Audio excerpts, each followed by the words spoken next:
الحمدللہ رب العالمین والصلاة والسلام علی سید المرسلین اما بعد فاعوذ باللہ من الشیطان الرجیم بسم اللہ الرحمن الرحیم الصلاة والسلام علیکہ یا رسول اللہ وعلی آلک واصحابک یا حبیب اللہ الصلاة والسلام علیکہ یا نبی اللہ وعلی آلک واصحابک یا نور اللہ۔ آج کس عظیم ہستی کی شان بیان کرنی ہے۔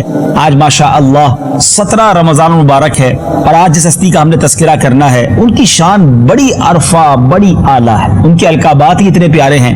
ان کو ام المومنین، زوجہ رسول کریم، حبیبہ حبیب خدا، عفیفہ، صدیقہ، عالمہ، مفتیہ، مفسرہ، محدثہ، فقیہہ، عابدہ، زاہدہ، طیبہ، طاہرہ کہا جاتا ہے۔ یقیناً بہت سارے ناظرین پہنچ گئے ہوں گے۔ جی ہاں، آج ہماری مراد حضرت عائشہ صدیقہ رضی اللہ تعالی عنہا کی ذات ہے۔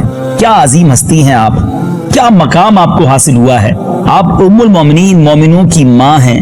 آپ کا نام نامی اسم گرامی عائشہ، کنیت ام عبداللہ، والدہ کا نام ام رومان اور والد امیر المومنین حضرت سیدنا ابو بکر صدیق رضی اللہ تعالی عنہ ہیں۔ 17 رمضان مبارک 57 یا 58 سنہ ہجری میں مدینہ منورہ میں آپ رضی اللہ تعالی عنہ نے دنیا سے پردہ فرمایا۔ گویا آج آپ کا یوم وصال ہے۔ سیدنا ابو ہریرہ رضی اللہ تعالیٰ عنہ نے آپ رضی اللہ تعالیٰ عنہ کی نماز جنازہ پڑھائی اور آپ کی وصیت کے مطابق رات میں لوگوں نے آپ کو جنت البقیع میں دوسری ازواج مطہرات رضی اللہ تعالیٰ عنہن کے پہلو میں دفن کیا۔ کیا خوبصورت اشعار آپ کی شان میں لکھے گئے۔ اس مبارک ماں پہ صدقے کیوں نہ ہو سب اہل دی، جو ہو ام المومنی بنت امیر المؤمنین۔ کیا مبارک نام ہے، کیسا پیارا ہے لقب، عائشہ محبوبہ محبوب رب العالمین۔ سبحان اللہ سبحان اللہ۔ ام المومنین حضرت عائشہ صدیقہ رضی اللہ تعالی عنہا کو دیگر ازواج مطہرات پر جو فوقیت، جو ممتاز حیثیت حاصل ہے وہ کمال ہے۔ آپ کو جو خاص ایک مقام حاصل ہوا کہ جب نبی پاک علیہ الصلوۃ والسلام کے دنیا سے پردہ فرمانے کا وقت آیا تو جو دنیا کے آخری لمحات کی کیفیت بیان کرتے ہوئے بی بی عائشہ خود فرماتی ہیں کہ جب مزاج رسول پاک میں شدت مرض کی وجہ سے تکلیف محسوس ہو رہی تھی، اس وقت میرے پاس میرے بھائی حضرت عبد الرحمن آئے، ان کے ہاتھ میں مسواک تھی۔ میرے سرتاج صاحب معراج صلی اللہ تعالی علیہ وسلم ان کی طرف دیکھنے لگے تو میں جانتی تھی کہ میرے آقا علیہ الصلوۃ والسلام مسواک پسند فرماتے ہیں۔ تو میں نے عرض کی کہ حضور کیا میں آپ کے لیے مسواک لے لوں؟ تو آپ نے سر مبارک سے ہاں ارشاد فرمایا۔ تو میں نے حضرت عبد الرحمن سے مسواک لے لی اور نبی پاک علیہ الصلوۃ والسلام کو کچھ سخت محسوس ہوئی تو میں نے عرض کی کیا میں اسے نرم کر دوں؟ پیارے آقا علیہ الصلوۃ والسلام نے سر کے اشارے سے فرمایا ہاں۔ تو بی بی عائشہ فرماتی کہ میں نے مسواک کو چبا کر نرم کیا۔ آپ علیہ الصلوۃ والسلام کے سامنے پانی کا ایک پیالہ تھا، میرے آقا دست اقدس اس پانی کے اندر داخل فرماتے اور اپنے چہرہ انور پر مس کرتے اور فرماتے لا الہ الا اللہ ان للموت سکرات، یعنی اللہ پاک کے سوا کوئی معبود نہیں، بے شک موت کے لیے سختیاں ہیں۔ پھر اپنا دست اقدس بلند کر کے عرض کرنے لگے پھر رفیق الاعلی یعنی رفیق اعلی میں، یہاں تک کہ نبی پاک علیہ الصلوۃ والسلام نے دنیا سے پردہ فرما لیا۔ سبحان اللہ سبحان اللہ۔ ذرا غور کیجئے کہ آخری وقت نبی پاک علیہ الصلوۃ والسلام کے ساتھ جو تعلق بی بی عائشہ صدیقہ رضی اللہ تعالی عنہا کو حاصل ہوا، کیا خوبصورت اشعار لکھے ہیں۔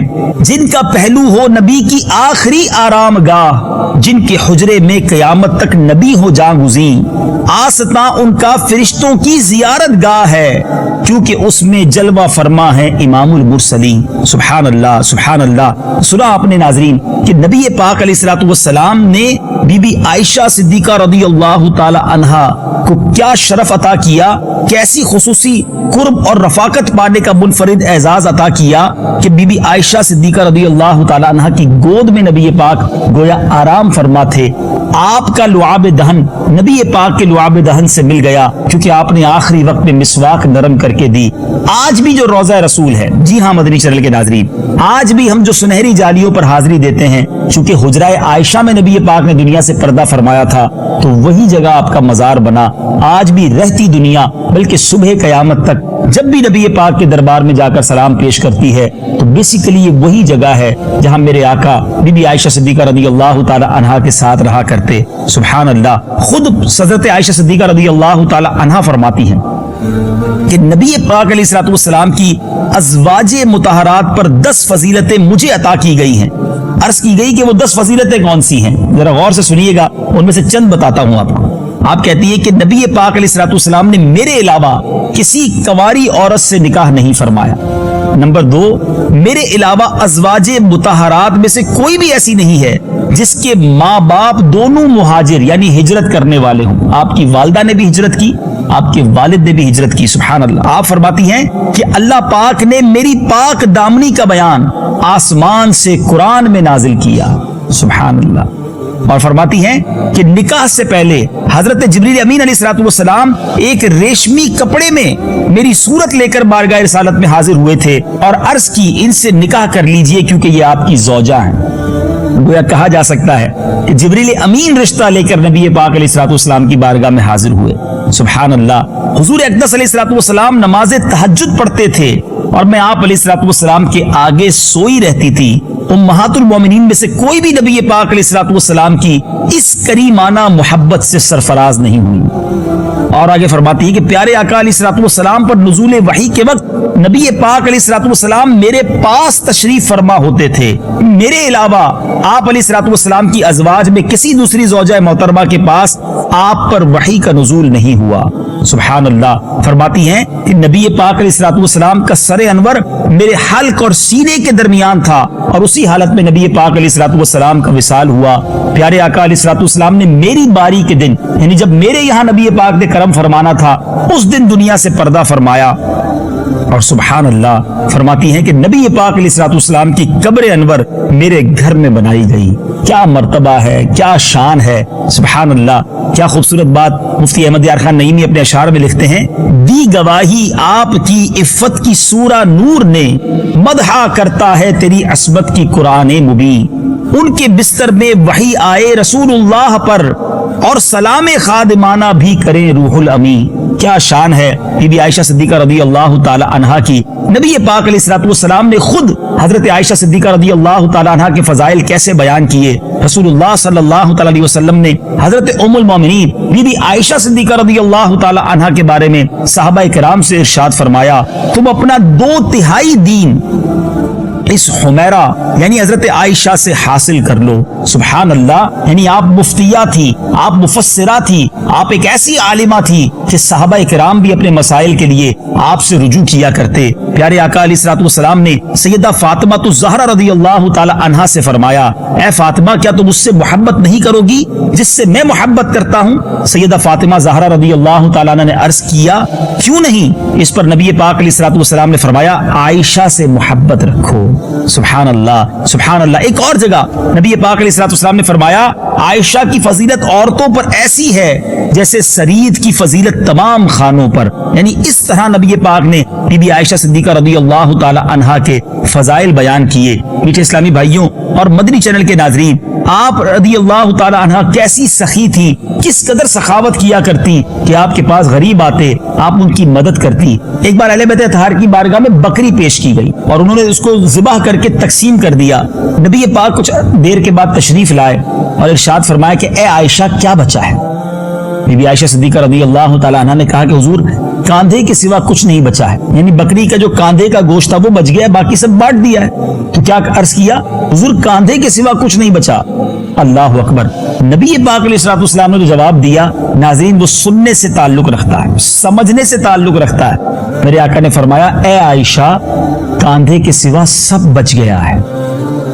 جی ناظرین سمجھے آپ، یعنی جو بٹ گیا ہے وہ بچ گیا ہے۔ کاش یہ فلسفی یہ سارا معاملہ ہم سمجھ جائیں کہ جو اللہ کی راہ میں بٹتا ہے نا وہی بیسیکلی بچتا ہے۔ جو ہم نے کھا لیا یا جو ہم نے یوز کر لیا یا جو پیچھے چھوڑ کے جاتے ہیں، کھا کر ختم ہو جاتا ہے، پیچھے چھوڑتے ہیں تو ہمیں تو نہیں ملتا۔ جو آگے پہنچانا ہے نا آخرت کے لیے بیسیکلی وہی بچا ہوا ہے نا۔ تو جو اللہ کی راہ میں خرچ ہو جاتا ہے، جو اللہ کی راہ میں خرچ ہو جاتا ہے، جو بانٹ دیا جاتا ہے نیکی کے کاموں میں، بیسیکلی وہی سیونگ ہے، وہی بچنا ہے۔ اللہ کرے میں اپنی بات آپ سب کو سمجھانے میں کامیاب ہو جاؤں کہ آپ بات اگر سمجھ رہے ہیں کہ آپ جو اللہ کی راہ میں خرچ کریں گے نا وہی آپ کا بچا ہوا مال ہے، وہی آپ کی سیونگ ہے اور وہی آپ کو کام آنی ہے، کیونکہ حدیث قدسی بڑی پیاری ہے۔ اللہ تعالیٰ ارشاد فرماتا ہے جس کا مضمون ہے، اے ابن آدم اپنا مال میرے پاس جمع کرا دے، نہ جلے گا نہ ڈوبے گا نہ کم ہوگا، میں اس دن تجھے عطا کروں گا جس دن تجھے ایک ایک نیکی کی ضرورت ہوگی۔ اللہ اکبر۔ اگر آپ چاہتے ہیں کہ آپ کا مال سیو ہو جائے، سیکیور ہو جائے اور آپ کو اس دن ملے جس دن لوگ ایک ایک نیکی کو ترس رہے ہوں گے، تو خرچ کیجئے اللہ کی راہ میں، جو نیکی کا کام نظر آئے خرچ کیجئے، غریبوں کی مدد کیجئے، پریشان حالوں کی مدد کیجئے، اپنے پڑوسیوں کی مدد کیجئے، کوئی نیکی کا کام ہو رہا ہے تو اس میں آگے بڑھ کے تعاون کیجئے۔ کہ ہمیں نہیں معلوم کہ ہمارا یہ رقم دینا کب کہاں کیسے کام آئے گا۔ ایک اور خوبصورت حدیث پاک ہے، نبی پاک فرماتے ہیں جس کا مضمون ہے گن گن کر خرچ نہ کرو ورنہ وہ رب کریم بھی تمہیں گن گن کر عطا فرمائے۔ کاش اہل بیت اطہار کی ان سخاوتوں کا اللہ میں حصہ عطا فرمائے کہ وہ اپنے پاس تھوڑا ہوتا تھا پھر بھی بانٹ دیتے تھے۔ آج ہمارے پاس بہت ہوتا ہے پھر بھی تھوڑا بھی نہیں بانٹتے، اپنے مال کو بانٹتے ہوئے تکلیف ہوتی ہے، اللہ کی راہ میں خرچ کرتے ہوئے مشکل فیل کرتے ہیں، لوگ زکوٰۃ پوری نہیں دیتے۔ ایسا نہ کریں ناظرین، اللہ کی راہ میں خرچ کریں، دل کھول کر خرچ کریں اور یہ سوچ کر خرچ کریں کہ یہ میرے ہی اکاؤنٹ میں جمع ہو رہا ہے، آخرت میں مجھے مل جائے گا اور انشاءاللہ ملٹی پلائی ہو کر ملے گا۔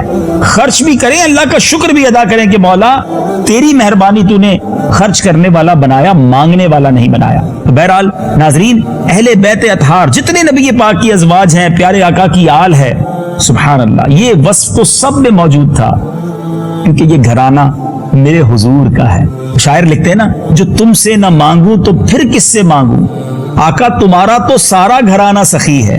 ایسی سخاوت تھی کہ اپنے پاس لباس کم ہوتے تھے، اپنے پاس کھانا پینا کم ہوتا تھا، فاقہ ہوتا تھا، مگر کوئی اللہ کے نام پہ مانگنے والا آ جاتا تو وہ اپنی ضرورت کی چیز بھی دوسرے کو دے دیا کرتے۔ سبحان اللہ۔ ایک بار نبی پاک علیہ السلام بی بی عائشہ صدیقہ رضی اللہ تعالیٰ عنہ کے پاس آئے اور روٹی کا ایک ٹکڑا گرا ہوا دیکھا۔ آقا علیہ السلام کی تربیت کا انداز دیکھیں، اپنی ازواج کے ساتھ تعلق کا انداز دیکھیں۔ نبی پاک نے اس روٹی کے ٹکڑے کو اٹھایا اور فرمایا، اے عائشہ روٹی کی قدر کرو۔ حدیث کا مضمون ہے، فرماتے ہیں کہ جس قوم سے گئی ہے پھر واپس نہیں آئی ہے۔ اب ذرا بتائیے یہ کیسا شاندار سبق ہے۔ آج ہمارے گھروں میں کتنا اناج ضائع ہوتا ہے۔ رمضان جاری ہے نا، سحری پک رہی ہوگی، افطاری بن رہی ہوگی، ہم کہیں دعوت میں جا رہے ہوں گے، غور کیجئے ہمارے دسترخوان پہ بعض اوقات اتنی چیزیں ہوتی ہیں، بہت سے غریب ایسے ہوں گے جن کے لیے افطاری کے لیے سامان ان کے دسترخوان پہ نہیں ہوگا، شاید وہ باسی پرانی روٹی کھا کر سحری کرتے ہوں گے۔ آج ہم سحری کے لیے الگ پکاتے ہیں، افطاری کے لیے الگ بناتے ہیں۔ اگر اللہ نے نوازا ہے تو اس کا مطلب یہ نہیں کہ ہم اناج کو ضائع کریں۔ دسترخوان سے بہت سارا کھانا ڈسٹ بن میں چلا جاتا ہے۔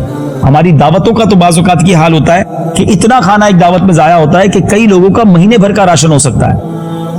ایسا نہ کریں، ایسا نہ ہو کہ یہ بے برکتی کا سبب بن رہا ہو۔ تو بہرحال اہل بیت اطہار کے اس خوبصورت ٹاپک سے ہمیں یہ بھی سیکھنے کو ملا کہ ہمیں اناج کی قدر کرنی چاہیے۔ بی بی عائشہ صدیقہ رضی اللہ تعالی عنہا نے ایک بار نبی پاک سے عرض کی کہ حضور میرے لیے دعا فرمائیں، اللہ پاک مجھے جنت میں آپ کی ازواج مطہرات میں سے رکھے۔ پیارے آقا علیہ السلام نے کیا فرمایا، اگر تم اس رتبے کی تمنا رکھتی ہو تو تمہیں چاہیے کہ کل کے لیے کھانا بچا کر نہ رکھو، جب تک کسی کپڑے میں پیوند لگ سکتا ہے تب تک اسے بیکار نہ سمجھو۔ ام المومنین حضرت عائشہ صدیقہ رضی اللہ تعالی عنہا فقر کو مالداری پر ترجیح دینے کی اس نصیحت پر ایسی عمل پیرا رہی کہ زندگی بھر کبھی آج کا کھانا کل کے لیے بچا کر نہ رکھا۔ آقا کا قرب جو چاہیے تھا، جنت میں آپ کی زوجہ بننا تھا، نبی پاک نے توکل کا ایسا درس دیا کہ کل کے لیے کھانا بچا کر نہیں رکھنا۔ حالانکہ یہ وہ لوگ تھے جن کے لیے جنت جن کے لیے بنی ہے، نبی پاک تو اللہ کی عطا سے مالک کی جنت ہے نا، فقر ہے، غربت ہے، مگر پھر بھی خوش ہیں، اللہ کی رضا پر راضی ہیں۔ آج ہمارے ساتھ بہت سو کے ساتھ ایسا معاملہ نہیں ہے، ہمارے پاس کئی دنوں کا کھانا ہے، کئی دنوں کے لیے ہمارے پاس سامان ہے، مگر پھر بھی ٹینشن ہے، پھر بھی فکر ہے، پھر بھی کمپلین ہے، بہت تھوڑا ہے میرے پاس، پتہ نہیں بعد میں کیا ہوگا، سال دو سال بعد کیا ہوگا۔ ایسا نہ کریں، اللہ پر بھروسہ رکھیں، توکل کیجئے۔ بہرحال مدنی چل کے ناظرین، باتیں تو بہت ساری ہیں، یہ ہستیاں ایسی ہیں کہ جن کے لیے اس چھوٹے سے سلسلے میں بات کمپلیٹ نہیں ہو سکتی ہے۔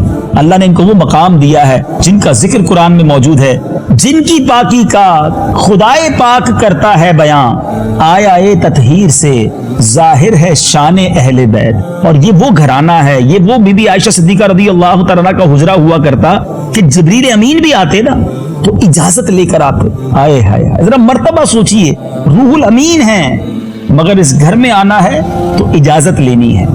مولانا حسن رضا خان صاحب لکھتے ہیں نا، جن کے گھر میں بے اجازت جبرائیل آتے نہیں، قدر والے جانتے ہیں قدر و شان اہل بیت۔ اللہ تبارک و تعالی ہم سب کو سچی اہل بیت کی غلامی عطا فرمائے، ان کے فیضان سے ہم سب کو مالا مال فرمائے، تربت حضرت عائشہ صدیقہ رضی اللہ تعالی عنہا پر کروڑوں رحمتوں کی بارش برسائے، اور ان کی سیرت سے ہم سب کو اپنی زندگی میں کچھ سبق لینے کی توفیق عطا فرمائے۔ اسلامی بہنیں بھی سن رہی ہوں گی، اللہ پاک ہماری اسلامی بہنوں کو پردے کی توفیق عطا فرمائے، حیا کی چادر نصیب فرمائے، ہم سب کو با حیا بننا نصیب فرمائے۔ صلو علی الحبیب صلی اللہ تعالی علی محمد صلی اللہ علیہ وسلم۔